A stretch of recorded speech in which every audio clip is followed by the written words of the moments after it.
He's got a lot of different buttons on him.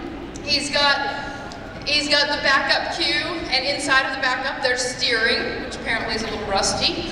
And then when I say I want to move him around, he has 3 spots up and down his side. And so a couple of them are pretty traditional actually. If I just slide my leg back and touch him, you'd expect him to move his hip over.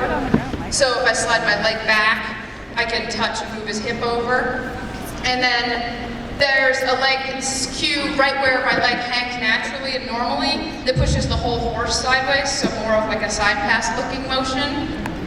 And so where the leg hangs naturally, there's more of that side passy looking motion. And then the one that comes in particularly handy for reining is if I turn my toe out, which puts my spur within an inch of the girth. If I touch right there, it moves this front end. And it moves it, and moves it, and moves it, and moves it. That's right, if you like it. And so I've got the ability to steer him all wrapped up in my legs. And there's different body positions I can put him in. So as long as I don't run over the cameraman, say I want to pick up a right lead, I would move his hip to the right by scissoring my legs. I'd kiss, because that tells him to lope off. And then if I want to do something like counter canter, then I would take him up here and I would keep my left leg back in contact to hold his hip out to the right.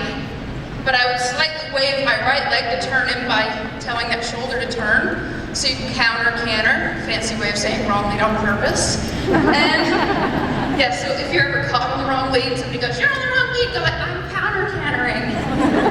And they'll at least be confused unless it's your riding instructor and you're still in trouble. And so if I want to change the leads, then I'm going to switch the leg. So I'll push the shoulder over, switch the hip, change the lead. And so these are some of the buttons that he has. Probably the favorite one for people is the sliding stop. And the sliding stop is just an extension of the regular slow down cues. You'll notice right now while I'm loping that my legs are waving. Squeeze, squeeze, squeeze. You can see that leg waving. That is me telling him how fast or slow to go. So if I want to go faster, my steering's all the same, I just wave faster. Wave, wave, wave, wave, wave, wave, wave, wave, wave. And he matches my speed. And then if I want to slow down, then I slow down the leg waving.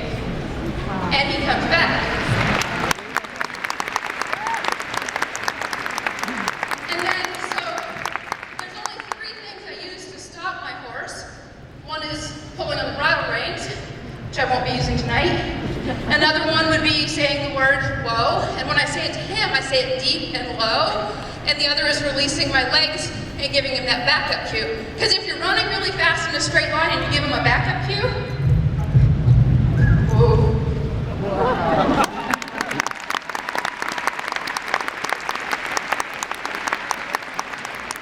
Then part of getting into the backup is stopping. So he does that really well, and then we teach him to put their head down for a couple reasons. One, because it kind of looks really cool, but the other is, have you ever seen one backing out of a horse trailer? And you know how their head's way up and they're tiptoeing and they look like they're gonna fall off the edge of the earth? Well, if you can get them to put their head down, they can reach further out behind with those back legs. There is a relation to if you tip them way up and they look like they're getting ready to unload off a trailer, that horse is getting ready to tip over backwards, more so than one that puts its head down, because it allows them to reach out behind and get really some motion going backwards. So there's some fun things to think about, and now I'm going to disappear. Thank you.